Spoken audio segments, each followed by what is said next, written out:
கல்லூரில் துணி தைக்கிற கம்பெனி பெரிய அளவில் வச்சிருக்கிறானா. அங்கே நிறைய பேர் வேலை செய்கிறாங்களாம்ப்பா. அதே அதுக்கு இப்போ கேட்டதுக்கப்புறம் என்ன சொன்னா, லேடிஸுக்கு துணி தைக்கிறதுக்கு மட்டும் இன்னும் 2-3 பேர் தேவைப்படுதான். அதற்கு சரியாக ஆளமைய மாட்டாங்களாம். அது சொன்னான். அப்போ தெய்வானா என்ன சொன்னேன், நம்ம பையனை அங்கே சேர்த்து விட்ருவோம் அப்படின்னு சொன்னால் நானும் பேசினேன். அப்புறம் என் ஃப்ரெண்டு அப்படியா சரி கண்டிப்பாக வரணும்னு சொல்லிட்டு முகவரியும் கொடுத்துருக்கான். நீ நாளைக்கு போறியாப்பா? அப்பா நானா? நான் எப்படிப்பா கடலூர் வரைக்கும் போகிறது? அப்புறம் இங்கே நான் வேலை செய்கிறது? ஆமாம் போனேன். அப்படியே இங்கே 100 பேர் ஒரு நாளைக்கு வந்து துணி கொடுக்க பாருங்க பாருங்க. ஏதோ ஒரு 2-3 பேர் தானே கொடுக்குறாங்க. இங்கே தைக்கிறத விட நீ அங்கே கல்லூருக்கு போனால் அங்கே நிறைய மாதம் சம்பளம் கிடைக்கும், நல்ல வருமானம் கிடைக்குண்ணே. நீ நல்லா அழகாக துணி தைக்கிறனே. நீலாம் அங்கே போனா உனக்கு நல்ல சம்பளம் தருவாங்கண்ணே. போனே அங்கே போய் வேலை செய்யணே. தங்கச்சிம்மா அப்படியா சொல்கிற? ஆமாம் பாபுத்து, பூமாரி சொல்கிறதும் சரிதான். உங்கள் அப்பாவோட ஃப்ரெண்டு நல்லா பேசுகிறாருப்பா. நீ அங்கே போனால் உன்னை நல்லா பார்த்துப்பாரு. நீ நாளைக்கு ஒரு 8 போய் பார்த்துட்டு கூட வாயேன், உனக்கு பிடிச்சிருந்தா கூட போ. சரிம்மா, அப்புறம் இவ்வளோ பேர் சொல்கிறீங்க, போகாமல் இருக்க முடியுமா? சரி நான் போய் பார்க்குறேம்மா நாளைக்கு. ஆத்தா ஆத்தா அந்த ஃபோட்டோவை எடுத்துகிட்டு வாங்க ஆத்தா. முத்தையா முத்தையா இந்தா அந்த ஃபோட்டோ. அப்பத்தா என்ன ஃபோட்டோ அப்பத்தா? முத்து முத்து இந்த ஃபோட்டோவை பாரு. இந்த ஃபோட்டோவில் இருக்கிற பொண்ணை உனக்கு பிடிச்சிருக்கா சொல்லு. அப்பா யாருப்பா? இவங்கள நான் முன்ன பின்ன பார்த்தது இல்லையே. யார் இது? ஏன்டா முத்து, நாங்கள் மட்டும் என்னடா முன்ன பின்ன பார்த்தா இருக்கிறோம்? இந்த பொண்ணை நாங்களும் ஃபோட்டோவில் தான் பார்க்குறோம். ஒரு வாரத்துக்கு முன்னாடியே ஏற்று வீட்டுக்கு ஒருத்தவங்க வந்தாங்களாம். அவங்க கூட உங்ககிட்ட பேசினாங்களாமே. என்ன பேசினாலும் ஏது பேசினாலும் அவங்க சொல்லப்பா. பேசணும் அப்படின்னு சொன்னாங்க. அவங்களுக்கு உன்னை பிடிச்சி போச்சான். அவங்க சென்னையிலேருந்து வராங்கப்பா. அவங்க பொண்ணை உனக்கு கொடுக்கணும்னு சொல்கிறாங்க. என்னது, அண்ணனுக்கு பொண்ணு கொடுக்கணும் சொன்னாங்களா? அது யார் அது? முன்ன பின்ன தெரியாதவங்க எப்படி அண்ணனை ரொம்ப பிடிச்சிச்சு அவங்களுக்கு? ஆமாட்டியா, நீ ஒரு கேள்வி கேப்பவா? யாதான் பிடிச்சி போச்சு வந்துக்கிறாங்க. விட்டுட்டு போயா எப்படி பிடிச்சது யாரா பிடிச்சதுன்னு போட்டோ கொடுத்துட்டு போய்க்கிறாங்க. பிடிச்சிருக்குன்னா பதில் சொல்ல சொல்லிக்கிறாங்க. அப்பா இதெல்லாம் இப்போதைக்கு வேணாம்ப்பா. பூமாரி கல்யாணம் நடந்ததுக்கப்புறம் என் கல்யாணத்தை பற்றி பேசிக்கலாம். இப்பெல்லாம் எதுவும் வேணான்னு சொல்லிடுங்கப்பா. முத்து அதுக்கு இல்லைப்பா, அவங்களாம் தேடி வந்திருக்கிறாங்க. நீ பூமாரி கல்யாணம் பண்ணுறதெல்லாம் இருக்கட்டும், உனக்கு அந்த பொண்ணு பிடிச்சிருக்கா ஏதுன்னு சொல்லு. உனக்கு வேற ஏதாவது இந்த மாதிரி பொண்ணு வந்தால் பார்க்கவா? இல்லை அந்த எதிர்த்த வீட்டு பொண்ணு வேற உன்னை கட்டிக்கணும்னு சொல்லுது, இல்லை அந்த பொண்ணை உன்னை கட்டி வைக்கலாமா என்ன? நீ என்னப்பா சொல்கிற? அப்பா எனக்கு எந்த கல்யாணம் ஏற்பாடு பண்ணாதீங்கப்பா. எந்த பொண்ணு வேணாம், இப்போதைக்கு எனக்கு கல்யாணமே வேணாம்ப்பா. ஏதோ கல்லூரில் ஒரு வேலை சொல்லியிருக்கீங்களே, நான் முதல்ல போயிட்டு அந்த வேலையை பார்க்குறேன். பூமாரி கல்யாணத்தை முடியட்டும், அப்புறம் பார்த்துக்குறேன்ப்பா. ஆத்தா என்னத்தா முத்து இப்படி சொல்லிட்டு போகிறான்? ஏப்பா முத்தையா, அவன் அப்படித்தான் சொல்லுவான். நீ என்ன பண்ற? இந்த வந்துட்டு போனாங்களா அவங்க பொண்ணோட ஜாதகத்தை வாங்கு. சரியா? ஜாதக பொறுத்து பார்ப்போம். ஜாதக பொறுத்து இருந்தா மேற்கொண்டு பேசுவோம். ஆமா, கல்யாணம் பண்றது நம்ம சுலபமான விஷயமா இது? ஒரு சம்மந்தம் தேடி வந்திருக்குது, அதை வேணான்னு சொல்ற தம்பி. அதெல்லாம் ஒண்ணு சரிப்பட்டு வராது. நீ அவங்க கிட்ட ஜாதகம் கேளு. அப்பதான் நெட்டவெளி அக்கா அண்ணனை கட்டிக்கணும்னு ஆசைப்படுறாங்க. நெட்டவெளி அக்கா இந்த வீட்டுக்கு தான் வருமாவளோ வரணும்னு ஆசைப்படுறாங்க. அண்ணன் கூட நெட்டவெளி அக்கா சேர்த்து வைப்போம். பார்த்தா இங்க பாருடி பூமாரி, உனக்கு என்னடி தெரியும் கல்யாணம் பண்றதுன்னு பத்தி? உனக்கு தெரியுமா ஏதாவது? அதான் அந்த பொண்ணுக்கு அவங்க வீட்டுல வேற மாப்பிள்ளை பாக்குறான்னா அவங்க அப்பங்காரன். அப்புறம் என்ன, அந்த பொண்ணு மட்டும் நினைச்சா போதுமா? அவங்க அப்பங்காரன் நினைக்கிறது இல்ல. அவங்க அப்பங்காரன் தான் அப்படி அசிங்கப்படுத்தி அனுப்பி விட்டான். இதுக்கப்புறம் மறுபடியும் போய் நாம் பேச முடியுமா? உங்க அப்பங்காரனே வந்து சொல்லட்டும், எங்க பொண்ணை உங்களுக்கு கொடுக்கணும்னு சொல்லட்டும், அப்புறம் பேசிக்கலாம். அது வரைக்கும் நீ அமைதியா இரு. அண்ணனுக்கு கல்யாணம் ஏற்பாடு பண்ணுவோம்.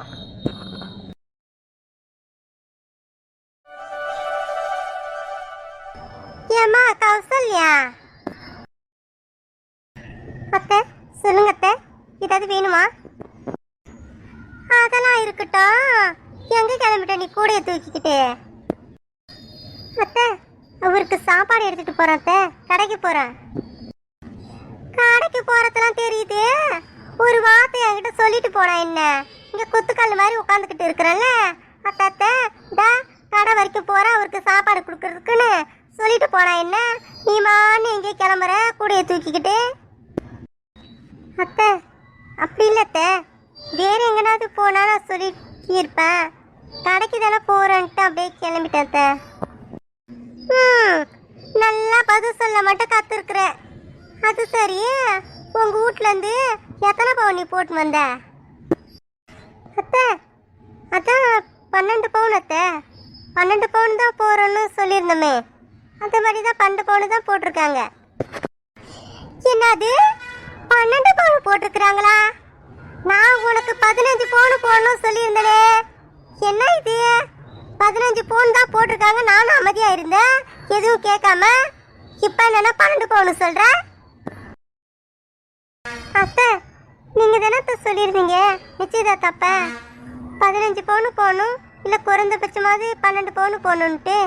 அதான் எங்க வீட்டில் 12 பவுன் போட்டாங்க. இங்க பாருடி, அந்த கதைலாம் எனக்கு தெரியும், நீ ஒன்றும் புதுசா சொல்லாத. கொஞ்சபட்சம் 12 பவுன் போடணும் சொல்லியிருந்தா, இல்லைன்னு சொல்லல. அதுக்கப்புறம் என் மச்சான் கிட்ட சொல்லி 15 பவுன் போட சொல்லியிருந்தேன். 15 பவுன் போட்டா தான் அவன் இந்த வீட்டுக்கு வரணும், இல்லை வரக்கூடாதுன்னு சொல்லியிருந்தேன் நானே. அவர் சொல்லிட்டா 15 பவுன் போறோம் சொன்னாரு. எல்லாம் நாடகமா? அத்தை இல்லை அத்தை, மாமா அப்படி எதுவுமே சொல்லலையே. எங்க வீட்டில் அதை பத்தி எதுவுமே பேசலையே அத்தை. என்னது சொல்லலையா? அவ்வளோ தூரம் படிச்சு சொன்ன நானு உங்ககிட்ட சொல்லாம தான் ஏமாத்தி கல்யாணம் பண்ணி வச்சுட்டாரா? சரி, நான் அவர்கிட்ட பேசிக்கிறேன். நீ போ, சாப்பாடு கொடுக்குற வேலையை பாரு, போ. பசியோட இருப்பான், நீ போ. என்ன இவங்க இப்படிலாம் பேசுறாங்க? குறைஞ்சபட்சம் 12 பவுன் போடும் சொன்னாங்க, அதான் போட்டோம். அது முன்னாடியே சொல்லியிருந்தா கூட முன்னாடியே நகையை வாங்கியிருப்பாங்கல்ல. என்ன இது இன்னுமே புரிய மாட்டுது. அப்ப நல்லா பேசிட்டு இப்போ இப்படி பேசுறாங்க. அப்புறம் ஏன்டி நிக்கிற? போ, சீக்கிரமா போ. என் பிள்ளைங்க 2 பேரும் பசியோட இருப்பாங்க, சீக்கிரம் போ. போற மச்சான், மச்சான் எங்க இருக்கீங்க? இங்க வாங்க மச்சான், எங்க இருக்கீங்க? இங்க வாங்கன்னு சொன்னேன். இந்த அடி மங்கம்மா, ஏன்டி இப்படி 4 ஊருக்கு கேட்குற மாதிரி கத்துற? இங்கத்தானே இருக்கிறேன், கூட்டா வரப்போறேன், இதுக்கு எதுக்கு இப்படி கத்துற? என்னது கத்துறனா? எனக்கு வர ஆத்தத்துக்கு உங்கள என்னடி மங்கம்மா, என்ன ஆச்சுப்பா? ஏய் நல்லா தான் இருக்கிறேன், எதுக்கு தான் அப்படி கத்துறையே தெரியலையா? என்ன நடந்து போச்சுங்க? என்னது என்ன நடந்துதா? என்னங்க சொன்ன உங்ககிட்ட? அந்த கௌசல்யா வீட்ல கௌசல்யாவுக்கு 15 பவுன் போட்டாதான் கல்யாணம் நடக்கும், இல்லை கல்யாணம் நடக்காதுன்னு சொல்லியிருந்தேன். சொன்னீங்களா இல்லையா? உங்க பேச்சு கேட்டு நானும் கல்யாணம் அப்ப எந்த வார்த்தையும் கேட்கல, எத்தனை பவுன் போறீங்கன்னு சொல்லிட்டு. சரி 15 பவுன் போட்டிருப்பாங்கன்னு பார்த்தா இப்ப கேட்கறேன் அந்த பொண்ணு 12 பவுன் தான் போட்டாங்கன்றாங்க. என்ன விளையாடுறீங்களா? ஐயோ அத்தாடியத்தா, என்ன நீளுது வாயி. அதுக்காடி மங்கம்மா அப்படி கத்துற நீ? என்னமோ குடி முழுகின மாதிரி கத்துற. அவங்க வீட்டில் சொல்லிட்டேன், நான் ஒன்றும் சொல்லாமல்ல. 15 பவுனுக்கு போடுங்க அப்படின்னு சொன்னதுக்கு இப்போ எங்களால் உடனே முடியாது, 12 பவுனுக்கு இப்போ கல்யாணத்தில் போட்டுறோம், அப்புறமா 3 பவுனுக்கு போகிறோன்னு சொன்னாங்க. இப்போ அதுக்கு என்னப்பா? எனக்கு தெரியும் இதை மாதிரிலாம் நடக்குன்னு எனக்கு தெரியும். அதுக்கு தான் நானே பேசலான்னு பார்த்தேன். உங்களை போய் சொன்ன பாருங்க, என்னத்தான் என் புத்தியை செருப்பால் அடிக்கணும். அப்புறமா ஏன்டி கத்துற? அதான் 3 பவுன் அவங்க போறேன்னு தான் சொல்லியிருக்காங்கன்னு சொல்றேன்ல, போட மாட்டேன் சொன்னாங்கன்னா. ஆமா இடிப்பாங்க. கல்யாணத்துக்கே செய்ய முடியாதவங்க கல்யாணம் முடிஞ்சதுக்கு அப்புறம் செய்யறாங்களா? போங்க உங்க கதையை தூக்கிட்டு போங்க. எங்கயாவது வந்துட்டாரு. எப்பா என்ன இது, புருஷன் கூட பார்க்காம இப்படி கத்துறாங்க. இவங்க கிட்ட கொஞ்சம் சாக்கிரத்தையா தான் இருக்கணும் போலயே. நம்மளே பெரியவாயி, நம்மளை விட அம்மா வேகமா கத்துறாங்க. எப்பா மங்கம்மா, எனக்கு காது வலிக்குது, நீ பேசுறதுக்கு மேல என்னால கேட்க முடியாது. 3 பவுன் அவங்க போறேன்னு சொன்னாங்க, ஒரு 2-3 மாசத்துல போறேன்னு சொன்னாங்க. போடலாம், அப்புறம் பேசிக்கலாம், போ. வாமா காயத்ரி, நீதாமா எனக்கு மருமவ. அத்தை சாப்பிட்றீங்களா அத்தை? நான் போயிட்டு சாப்பாடு போட்டு எடுத்துட்டு வரேன். இருக்கட்டுமா, நான் அப்புறமா சாப்பிட்டுக்கிறேன். அப்புறம் நாளையிலேருந்து நீ சாப்பாடு செய்யுமா. அப்புறம் அவத்தாலும் 2 நாளாக செய்கிறா. எனக்கு அந்த அளவுக்கு பிடிக்கலம்மா அவன் செய்கிற சாப்பாடு, நல்லாவே இல்லை. நீ செய்யினா உன் கையால் நான் சாப்பிட்ணும் ஆசைப்பட்றேன். நாளையிலேருந்து நீ செய்யுமா. மருமவளி காயத்ரி, சமையல் நல்லா செய்வல்ல? சமையல்லாம் செய்யாமலே இருப்ப நீ? எப்படியும் உங்கள் வீட்டில் கற்றுக் கொடுத்துருப்பாங்க, நீ நல்லா சமையல் செய்வ. அவள் செய்கிறானா நீ செய்ய மாட்டே என்ன? நீ செய்வல்ல, நாளிலேருந்து சமையல் நீ செய்ய.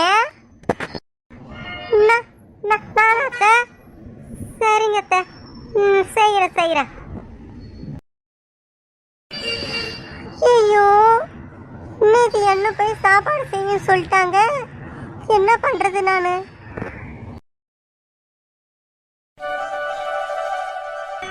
மம்மி சொல்லடி லாவண்யா, என்னடி வேணும் உனக்கு? கிச்சன் பக்கம் வந்திருக்கிற? மம்மி சும்மா வந்த மம்மி, அங்கே போர் அடிக்குதா, அதான் உங்ககிட்ட ஏதாவது பேசலான்ட்டு வந்தம்மா.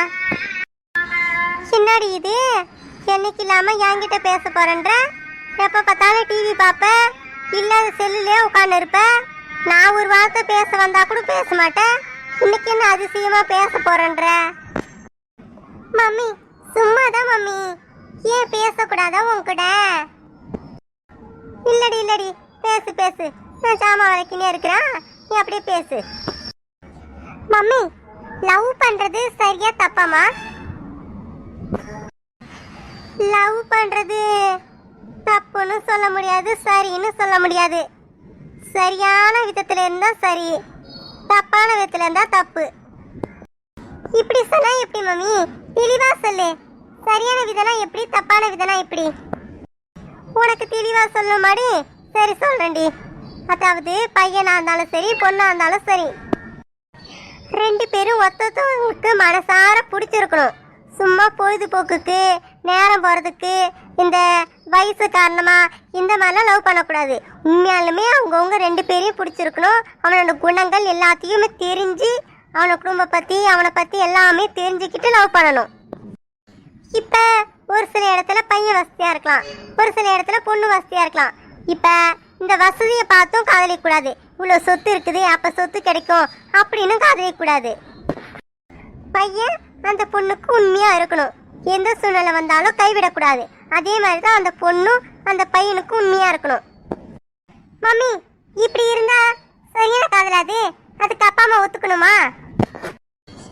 காதலிக்கும் போது மட்டும் உண்மையாக இருக்கக்கூடாது, காதலிச்சு கல்யாணம் ஆனதுக்கு அப்புறமும் உண்மையாக இருக்கணும். 2 பேரும், அந்த பையனும் பொண்ணுக்கு உண்மையாக இருக்கணும், அந்த பொண்ணும் அந்த பையனுக்கு உண்மையாக இருக்கணும். அப்படி உண்மையாக இருக்கிற மாதிரி முன்னாடியே பொண்ணு வீட்டுக்கு அந்த பையன் நம்பிக்கையை உண்டாக்கணும். அதே மாதிரி அந்த பொண்ணும் பையன் வீட்டுக்கு நம்பிக்கையை உண்டாக்கணும். சரி மாமி, நீங்க சொன்ன மாதிரி எல்லாமே சரியா இருந்தா அந்த காதல் சரியான காதல் தானே? அப்ப அப்பா அம்மா ஒத்துக்கணும் தானே அந்த காதலுக்கு? அது மட்டும் இல்லடி, இப்ப பொண்ணை தான் கட்டி கொடுக்க போறாங்க. பொண்ணு பையன் வீட்டுல போய் வாழ போறா. அப்ப அந்த குடும்பமும் நல்ல ஓரளவுக்கு வசதியான குடும்பமா இருக்கணும். அப்ப ஒரு நல்ல தொழில் செய்யணும். ஏன்னா நம்ம கட்டி கொடுக்குற பொண்ணு அங்க போய் சந்தோஷமா இருக்கணும். சரி மம்மி, அந்த பையன் ஒரு வேலை செய்யறான், அந்த குடும்பமும் ஓரளவுக்கு வசதியா இருக்குது, அப்படின்னா கட்டி கொடுக்கலாம்ல? அது இருக்கட்டும் டி, நீ ஏன்டி இப்ப அதை பத்தி கேக்குற? சும்மா காதல் சரியா தப்பா அப்படின்னு ஆரம்பிச்ச, நீ என்னமா அடுத்த கேள்வி கேட்டே இருக்கிறியே, என்ன விஷயம்? மம்மி காரணம் இருக்குது மம்மி, நீ சொல்லு. கட்டி கொடுக்கலாமா கட்டி கொடுறா? கட்டி கொடுக்கலாண்டி, போதுமா?